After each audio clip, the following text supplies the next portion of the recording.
आता त्यांच्याकडे काय आहे, काय दाखवणार आहे, 4 दिवसानं काय दाखवणार आहे, मलाही म्हणता येतं.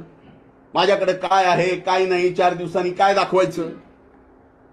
आज आर्टिफिशियल इंटेलिजन्सनी काही तयार करता येतं, काही. आता माझं म्हणतात फोनवर बोलणं झालं. एकमेव माझा फोन आहे जो 24 तास चालू असतो. मी का चालू ठेवतो?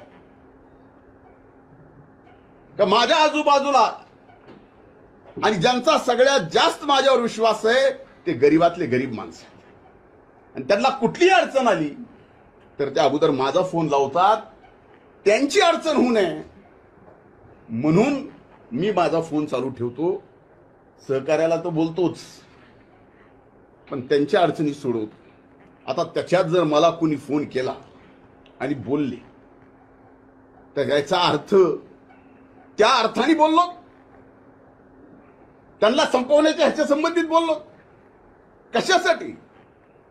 आणि ह्या सगळ्या गोष्टी मनोज जरांगेजी फार महागात पडणार आहे. कर्मा रिपीट्स.